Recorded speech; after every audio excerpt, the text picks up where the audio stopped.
बिहार के राजनीति में मुसलमानों के हालात क्या है, उनकी औकात क्या है, इस सिलसिले में आखिर चर्चा तो होनी चाहिए। और चर्चा करने के लिए हमारे साथ शम्स तबरेज़ कासमी है। किसी परिचय के मोहताज नहीं है। मिल्लत टाइम्स का नाम आपने सुना होगा। चैनल्स पे हमेशा जब मुसलमानों की बात आती है, कौम की बात आती है और जब न्यूज़ की खबरों की बात आती है तो शम्स तबरेज़ कासमी साहब का नाम आता है। हमारे साथ है। क्या कहेंगे बिहार के हालात और उसमें मुसलमानों की औकात?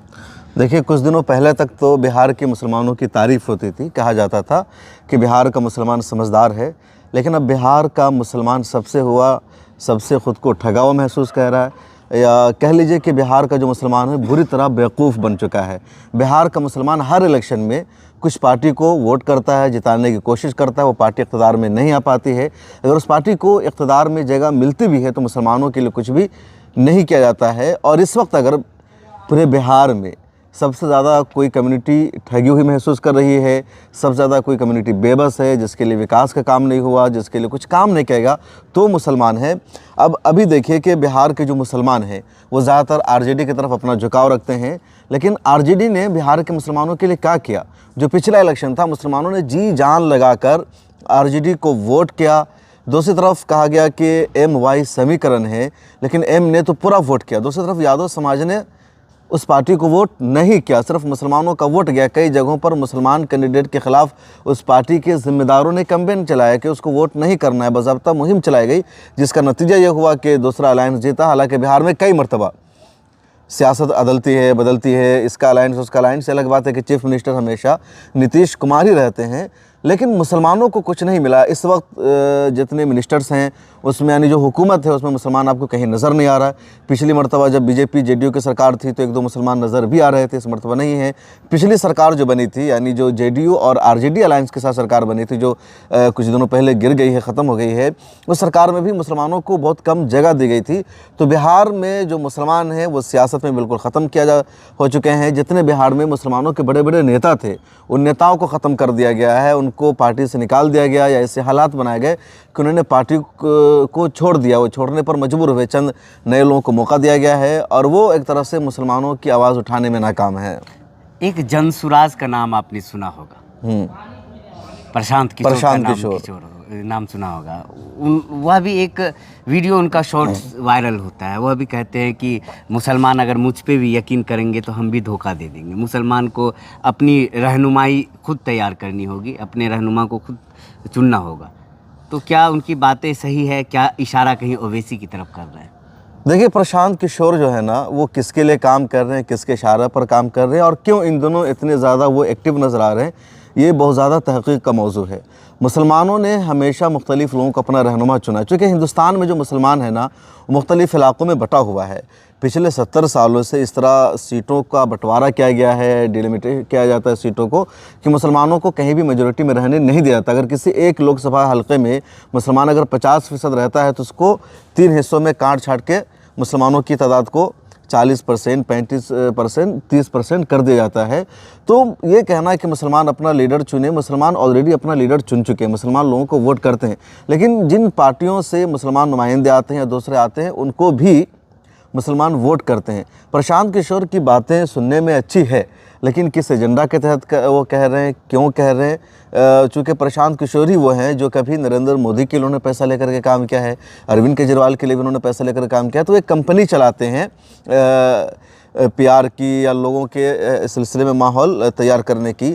तो इस वक्त प्रशांत किशोर किसके लिए काम कर रहे हैं, इसको वाज़ेह करना ज़रूरी है, क्योंकि प्रशांत किशोर खुद अभी तक एक लीडर के तौर पर सामने नहीं आए हैं। वो किसी को लीडर बनाने की कोशिश कर रहे हैं। तो इन दोनों वो किसको लीडर बनाना चाह रहे हैं, किसके एजेंडा पर काम कर रहे हैं, इसकी सच्चाई सामने आनी चाहिए। यानी बिल्कुल अभी क्लियर नहीं है, क्या बिल्कुल क्लियर नहीं, क्योंकि उनका हर इलेक्शन से पहले वो एक्टिव होते हैं। आपने देखा ममता बनर्जी के लिए उन्होंने काम किया था, केजरीवाल के लिए काम किया था, उससे पहले नरेंद्र मोदी के लिए उन्होंने काम किया था। तो उनको हायर किया जाता है। अब इस मरतबा प्रशांत किशोर को किसने हायर किया है, एक सवाल है और इसका उनको जवाब देना चाहिए। बड़ा सवाल आप खड़े कर रहे हैं इस पर। नहीं, सवाल तो है, चूँकि उनको इसका जवाब देना चाहिए। अब वो मुसलमानों के मोहल्ले में सिर्फ जा रहे हैं, उनको अच्छी तरह पता है कि सिर्फ मुसलमानों के वोट से किसी की सरकार नहीं बन सकती है।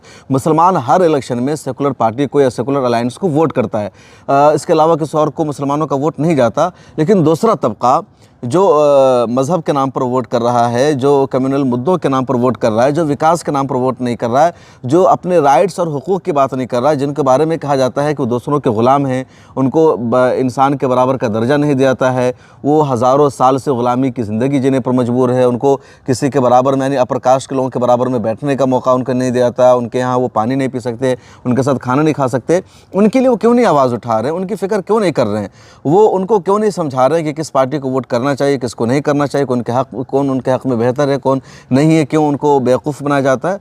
तो उनको ज़्यादा समझाने की और एक्टिव करने की ज़रूरत है। जो हिंदुस्तान का मुसलमान है यकीनन बेदार है, क्योंकि उनकी आबादी ऐसी है कि उस आबादी के लिहाज से मुसलमान ज़्यादा कुछ कर नहीं सकता है। ओवैसी को कैसे देखते हैं, ख़ास तौर पे सीमांचल में? देखिए, ओवैसी, मौलाना बदरुद्दीन अजमल और इस तरह के जो रहनुमा हैं, वो आज के हिंदुस्तान की ज़रूरत है। वो मुसलमानों की आवाज़ को उठाते हैं। लोगों ने मुसलमानों को सियासी तौर पर एम्पावर किया है, उनको बेदार किया है। देखिए, बीजेपी का बी टीम हर उस शख्स को कह दिया जाता है जो मुसलमानों के लिए काम करता है। बीजेपी का बी टीम कौन कहती है? कांग्रेस या बिहार में आरजेडी कहती है, क्योंकि उनको पता है कि ओवैसी के आने की वजह से उनका जो वोट है वो वोट कट गया, ओवैसी को चला गया। तो वो एक असल है क्या शहनवाज साहब कि मुसलमानों को ये लोग पिछले 70 सालों से बेवकूफ़ बना रहे हैं। और किस तरह बेवकूफ़ बनाते हैं कि मुसलमानों को पहले डराया गया, खौफजदा किया गया कि बीजेपी आ जाएगी तो ये हो जाएगा, आरएसएस आ जाएगी तो तुम्हारा नामो निशान मिट जाएगा, तुम कत्ल कर दिए जाओगे। और मुसलमानों ने आरएसएस को रोकने के लिए, बीजेपी को सत्ता में आने से रोकने के लिए हमेशा सेकुलर नाम वाली पार्टियों को वोट किया, आरजेडी को, कांग्रेस को, दिस दैट, इन पार्टियों को वोट किया। लेकिन इसके बावजूद ये लोग बीजेपी को नहीं रोक पाए। बीजेपी आ गई, पहले भी आई थी, और बीजेपी ने उन तमाम कामों को कर डाला जिसको रोकने के लिए मुसलमान उसको वोट नहीं कर रहे थे, कांग्रेस को वोट कर रहे थे। और अब भी मुसलमानों को डराया जा रहा है। और जब मुसलमान उसकी तरफ जाते हैं तो उनको पता है कि अगर मुसलमानों के किसी लीडर, किसी नेता की अहमियत को मुसलमानों की नज़रों में कम करना है, मुसलमानों को उससे दूर करना है, तो सीधे सीधे कह दो कि बीजेपी की बी टीम है, इसकी वजह से बीजेपी को फ़ायदा होता है और बीजेपी को मुसलमान अपना एक दुश्मन मानता है, बीजेपी को मुसलमान इक़्तिदार में आना पसंद नहीं करता, जो कि रियलिटी है। तो इस वजह से मुसलमान इनसे भी दूर हो जाएंगे और जो हमारा वोट बैंक महफूज रहेगा, कांग्रेस हो या आरजेडी हो, इन पार्टियों का जो महफूज वोट बैंक है वो कौन सा तबका है? मुसलमान है। यादव समाज अब आरजेडी को बिहार में वोट नहीं कर रहा है। उत्तर प्रदेश में यादव समाज अखिलेश यादव को पूरा वोट नहीं कर रहा है। जो दलित वोट है वो मायावती से हट चुका है। कांग्रेस का जो वोट बैंक था वो तो ख़त्म ही हो चुका है, कुछ भी नहीं रहा। मतलब इस वक्त अगर कांग्रेस के साथ कोई है, कोई कम्युनिटी किसी तरह, तो मुसलमान है। अब मुसलमान भी कहीं वैसे के साथ जा रहे हैं। गांधी भी उस जगह से चुनाव लड़ते जहाँ मुसलमान है।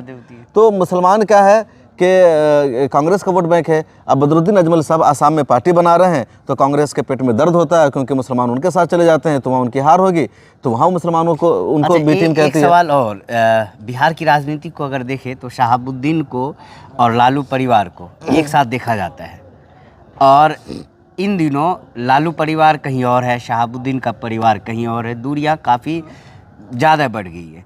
तो शहाबुद्दीन का परिवार, चर्चा है कि यह रामविलास पासवान की पार्टी में भी जा सकते हैं। अलग पार्टी बनानी चाहिए या किसी पार्टी में इन्हें शामिल हो जाना चाहिए था? देखिए, शहाबुद्दीन के परिवार के साथ इंसाफ नहीं हुआ, जिसके लिए शहाबुद्दीन ने सब कुछ किया।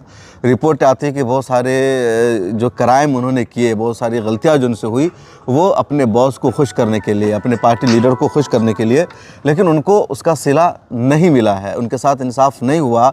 जब उनका कोविड में इंतकाल हुआ तो बहुत कोशिश की गई कि उनकी जो डेड बॉडी है वो दिल्ली से बिहार आ जाए, उनकी मैयत सिवान में दफनाई जाए अपने लोगों के बीच में, लेकिन उसके लिए उनकी पार्टी के सुप्रीमो ने कोई कोशिश नहीं की, एक फ़ोन कॉल तक नहीं किया। वहाँ सारे लोग इस बात के गवाह हैं। और जब उनका इंतकाल जैसे हो जाता है, उनके बेटे को जगह नहीं दी जाती है, उनकी बीवी को नज़रअंदाज कर दिया जाता है, एमएलसी तक नहीं बनाया गया, राज्यसभा तक नहीं भेजा गया, इतने सारे लोगों को राज्यसभा भेजा जा रहा है।